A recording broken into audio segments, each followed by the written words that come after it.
Hello there, fellow summoners. Mad Dog HT here, and we're going into Alliance War number 6. We're halfway through the season, kind of.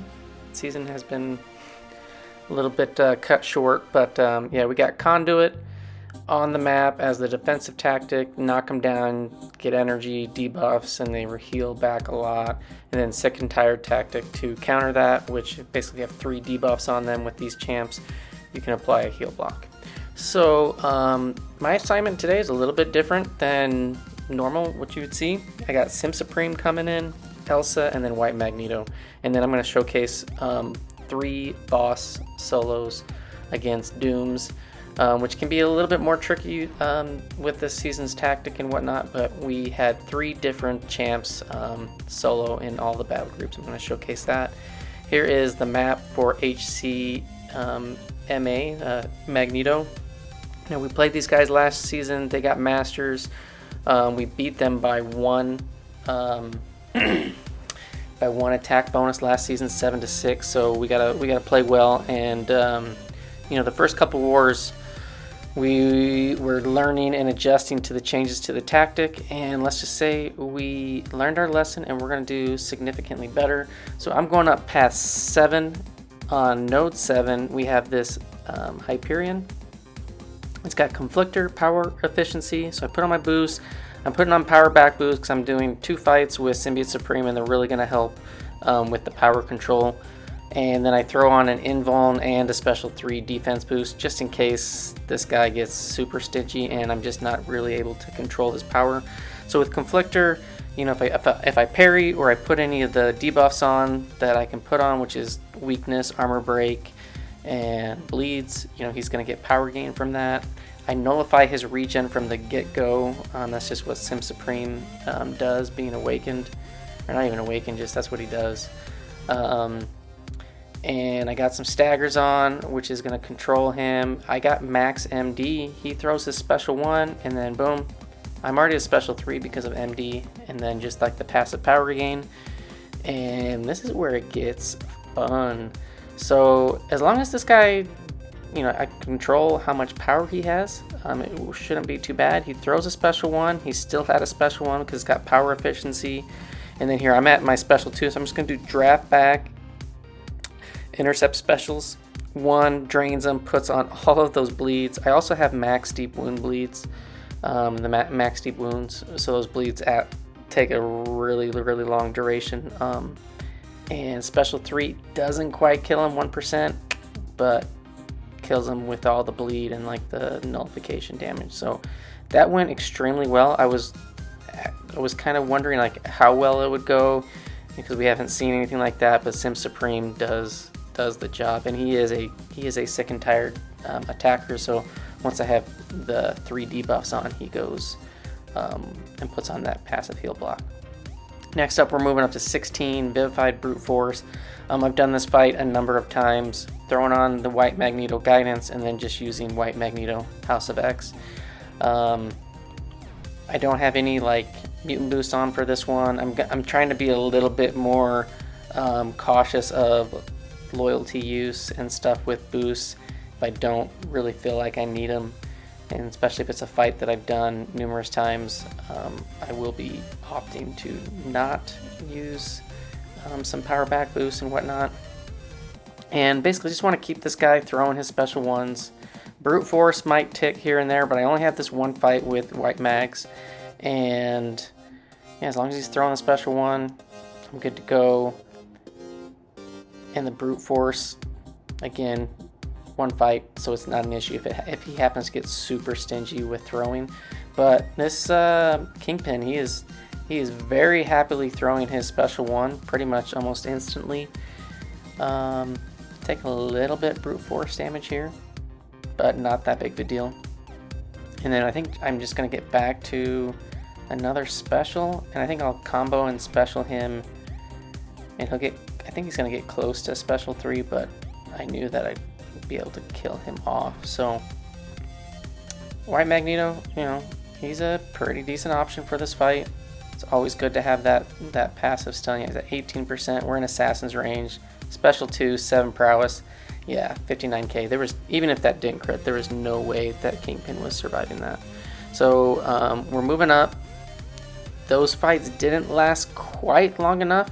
I don't have that invuln boost running. It fell off, and I thought about putting on another one, but I was like, you know what? Mordo special 3 hits like a little sissy, so I'm going to leave it off. I do have that special 3 defense boost on, and I still have the mystic boost on. And this has Footloose, and I'm going to use that to my advantage. I'm going to try to get some nice intercepts. He's playing in well to that. It's got Force of Will, which doesn't really apply for this. SymSupreme, Crumbling Armor. If I don't hit him fast enough, I'll get an armor break. No big deal. And then kinetic transference. So I'm going to try not to block so much. And I get shot up to special 3. MD is going. The staggers, it prevented the evade on that. It didn't prevent the unstoppable. We nullified the unstoppable on the special 3. And he's going to get the power gain. That's fine. I'm just going to kind of chill. No problem, no problem. And then dash back again. Those dash back special 2s got me enough power to get back to a special 3. Mordo's health pool is pretty low, and then the amount of attack that I'm putting out is pretty high, so the power back boosts help significantly for a fight like this. And I'm going to try to bait out a special 2, and I think, no, I'm just going to go in, special 2, it's going to steal, it gets me all the way back up to special 3 again, but didn't need to use it, and he's down. So Symbiote Supreme, don't sleep on this guy with the Sick and Tired tactic. He's really good. Even without the power back boost and stuff, definitely can still manage that fight, especially if you have MD, and max MD is really good. So next up we got this Knull. This is UKM, unofficial Kabam Mike. He has a YouTube channel. This is his rank 3 Knull Sig 111. So he's going to start out with 8 debuffs, and with a steady build up unblockable, he's going to be fully unblockable. Elsa will shrug those, and all of the non-damaging debuffs. So the armor break and the heal block from the specials that he throws, she'll end up shrugging those. And you can see, so it starts out with 8, and then once I shrug it, I'm also unblockable. So my whole plan here was, one, not to get hit like that. Totally ruined my invuln boost, and that was just from getting hit on a dash back. But I'm trying to get as many of these debuffs purified and gone before I got him over a special 1. Now there I just totally missed evading the special 1. I had been practicing and I had been evading them, but yeah. So I fire off before the encroaching corruption gets me and reverses my controls. Here again, I just eat another special 1. I don't know what was up with my controls. I think I was pretty rattled when I got my invuln boost gone. There I draft back another special to avoid the encroaching corruption. I'm fully unblockable right now, so I can just go in, which is really nice, and smash away. I probably should have finished my combo there. I didn't. There, I evaded the special 1. All right, we got all of the debuffs shrugged.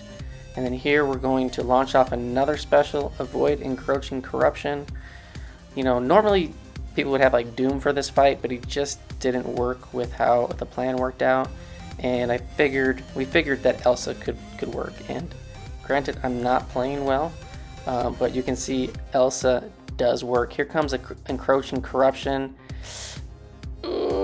And I got my controls reversed. I thought I was going to be able to get to a special 1 to get that off. I wasn't. I'm still reversed. Take a little combo. We throw off the special to avoid encroaching corruption, and he goes down. So definitely not the cleanest fight. Definitely can be done better, but Elsa can do that fight. And the unblockable and the shrug is critical. So took a bunch of damage from that last fight. Gonna heal up a little bit. Yeah, 3 health pots, kind of expensive for the loyalty costs with what you can get now in the loyalty store. That's resource wise, but we heal almost to full. Now I am going to be able to shrug off the heal block. I'm going to be able to shrug off the armor breaks, and it's like every 2.6, 2.8 seconds. And even though Silver Surfer is fully unblockable, while I have those debuffs active, if I do have my counter strike, it will allow me to counter still. The Unblockable doesn't get through that. So smashed him out. He is taking some damage from, you know, all these debuffs. And he's Incinerate. He's not Incinerate immune, Surfer, but he takes less damage. But I think I'm getting enhanced Incinerate damage with the Behemoth debuffs, and so that's why it is doing damage. And we smash out Surfer. So that was all my assignment for the fights that I have. Elsa worked really well there. Totally counters the global. Don't have to worry about the healing and all that kind of stuff. We're gonna move up. I'm gonna put a White Magneto Guidance pre-fight on this Killmonger. I believe we took this with a Kitty, I believe. And then I'm gonna move up to the island after that's down, go over to this Penny, and also apply my last White Magneto Guidance on her. And I believe we took this with a Hulkling, which technically doesn't really need the White Mags, but definitely works. And then now here, let's showcase a few boss takedowns. So we had Doom bosses in all 3 battle groups, and we had some issues in the first couple wars trying to figure out what actually worked. And for this one, this is in my battle group, BG2, McLeod 33. He's going in with his Immortal Abomination. You can see the boost up there that he's running. And we have Guidance. It would have been nice to have a Petrify on from like a Mr. Fantastic, but we just didn't have any of those on the map for this war. Right there, he loses his Invuln boost. Not ideal. But McLeod's iAbom is a rank 4. It's max sig, and even we've tested this later in I think the next war. A rank 3 is still sufficient. So even though you're going to knock him down and you're going to be triggering some debuffs, the first knockdown is just the shock, which Doom is immune to, so you won't be triggering the global from that.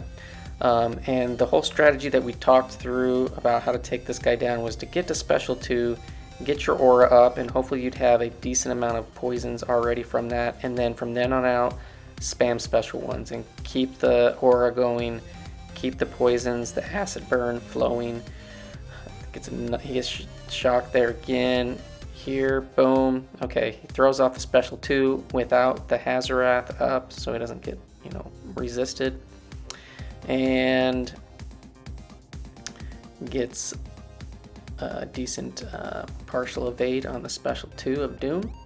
And he's about to enter acid burn. There he goes. You can just see him melting away. Gets a knockdown, and it's all right. He still does plenty of damage to out damage the regen that occurs on these knockdowns.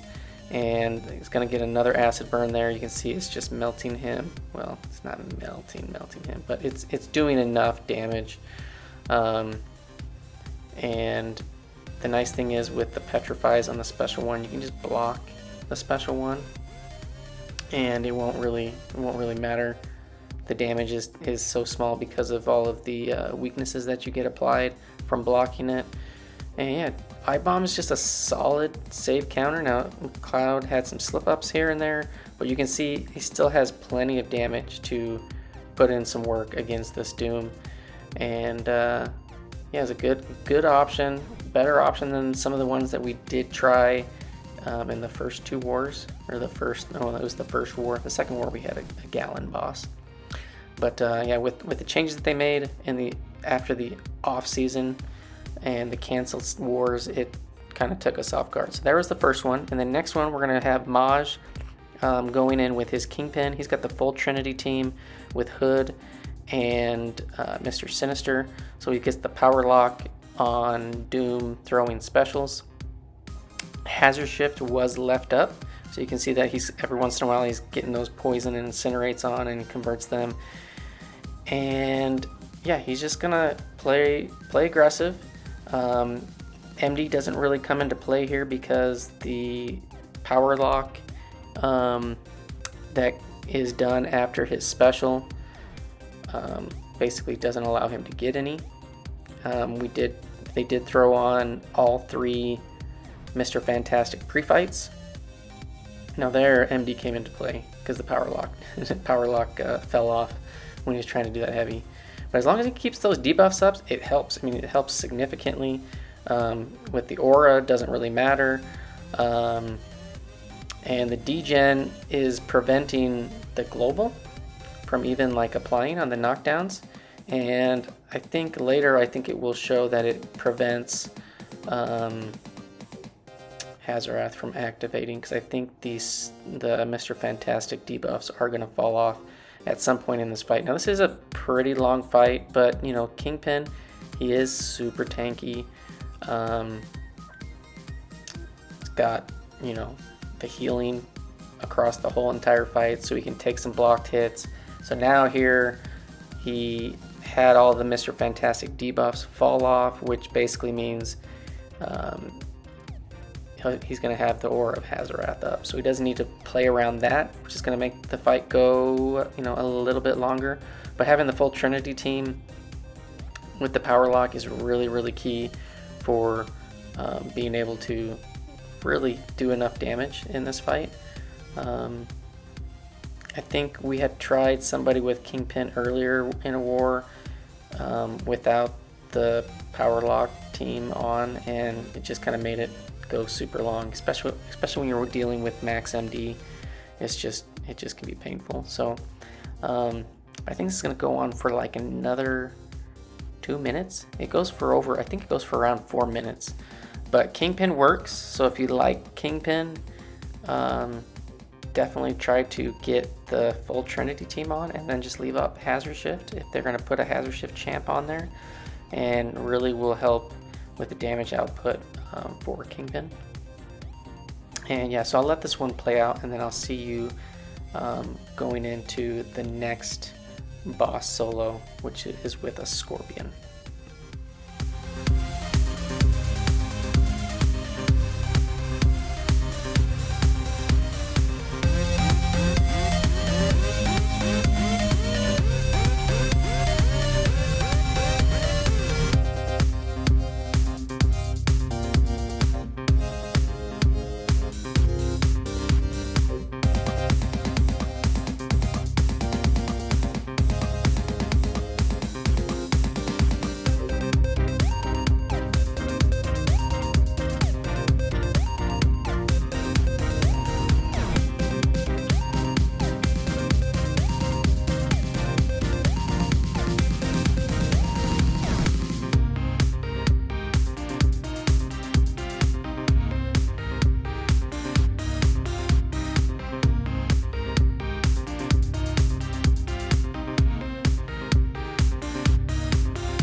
Alright, so Maj is cleaning up. He's still pretty high health, you know, had some slip-ups here and there, but again, super tanky, and Kingpin does the job, does it really well. And then last up, this is in our BG3, this is Lieto. He is going in with his rank 3 Scorpion. He's got some power back boost on, he throws on a regen boost. He is running Liquid Courage Double Edge for this fight. And I think he applied the Rupture pre-fight, which basically it makes him immune to shock. So I think he's immune to shock and poison. So he can dex and not have to worry about the MD and the aura. I mean, you still have to worry about the MD, but the aura triggering the shock on Scorpion. And most of the fight is going to be special one, retaliate with like a medium or a medium light medium. The MD on this guy is max, so he just keeps spamming the special ones. And with those poisons, or I guess they're not poisons, they're the ruptures. They get the sting burst every time he throws, and just does plenty of damage. He's not going to do a knockdown. I think he's just going to go for special 3s. He wasn't really sure if he would have done special 2s if Scorpion would have been able to manage the healing that would have taken place from the Conduit. So he's just kind of sticking to special 3s. I think he might throw a special 2 to finish the fight if I remember right. But the sting damage and everything, it does some nice chunky damage. I wish I could pull this guy from the featured, but it's just not happening. My featured pulls have been absolute just trash. I think I've opened up 18 crystals and I've only gotten 2 featured champs, 1 Rentra and 1 Black Cat. So yeah, featured crystal pulls is not going well for me. But Scorpion, he's gonna do a really solid job. The sting damage is nice. Special 3s, by the way, I didn't mention this already in this video, but I have in past. Special 3s don't count as a knockdown towards the global, so you can safely knock down and not get the debuffs via a special 3. And here he's just gonna block this, I think. Yeah, Scorpion's got really high block proficiency, so I mean it still took a decent chunk of damage, but yeah, he can take it. And Lieto does a really solid job of dexing the special ones, and then just kind of keep continually pushing him to doom special 1, and then just letting him sting himself to death with those ruptures that he's putting on. The rupture damage is small, and he is getting some willpower healing from it, but Scorpion's sting damage and everything is just is too much to deal with the Conduit healing that's occurring. So pretty fun fight, very well done. So good job to both McLeod, to Maj, and to Lieto for taking down these Doom bosses. So we got all 3 solos, which was good because we had some mess ups in prior wars, trying some other things. And our whole alliance did really well this war. BG3, which Lieto's in, his battle group actually did awesome. They actually got the donut, no deaths, which is always awesome to get. And we'll see the rest of the results here in just a second after this guy goes down. Now, you're looking at the clock. Both the Kingpin and the Scorpion fight are pretty long. And you know you have to be on top of your evades and everything. I personally would think that out of these 3, I would personally just choose iAbom, just because it just seems easier, more simple, and he's super tanky. He can take a lot, and you can put the Petrify on and just acid burn him to death. But there we go, another solo on Doom. Now let's take a look at how this war ended. As far as our battle group goes, we had 3 deaths, which isn't great, but it's not terrible. We actually had 6 defender kills, and we won. So we only had 4 deaths total. So BG3 had the donut, BG1 had 1 death, and then they had 13 deaths. So we won 13 to 4. So we were able to defeat MC Magneto for the 2nd season in a row. As far as my fights and war went, 5 fights, 5 kills, no deaths. I have 18 fights on the season, 18 kills and no deaths. This bumped us up to 1 and 2. And after the rankings came out, we are number 4 in Platinum 1. So those first 2 wars really hurt us, especially because we lost way too much attack bonus. But that's okay. It's only up and up from here. And then here is my item usage. So boosted twice. Put on 2 invuln boosts and then a special 3 defense boost, couple potions. It was approximately 111,000 loyalty for all of that. And I always say approximate because some of these boosts and stuff do come from like crystals and whatever, and I didn't purchase all of them through loyalty, but I'm just going to estimate it that way. And then I'm up to 250,000, so 250,000 loyalty spent so far in this season for the 3 wars. Kind of a bit high, but it's the cost of war right now, and I'm fine with it. I know a lot of people are trying to save and be cheap through war, because I know the season rewards aren't all that great, but we still want to be competitive and just have fun. Then here's a new little graphic I'm putting in So Wars 1 through 3 were canceled. War 4 I didn't have any. War 4 and 5 I didn't have any defender kills. I got skunked. But I got my first defender kill, and my rank 4 Void got a kill. So that's my first kill of the season. So I'm gonna be tracking my defender kills throughout the season. This is a little thing that I'm adding to my videos. And then to finish it off, here's my little attacker collage, defender collage. So I added 2 fights to Elsa, 2 fights to White Magneto. They're up to 3 each. Two fights for Symbiote Supreme. Probably will be seeing him more in this season. And then, you know, I added Hype, Knull, Kingpin, Surfer, all new defenders for me. But yeah, we're having fun, and we're just gonna try to keep on winning and see if we can't move up in the leaderboard, get back into the Masters bracket, and hopefully finish top 10. We'll see. We'll see how the season plays out. But thanks for watching, fellas. Hope you enjoyed, and I will see you guys in the next one. Peace.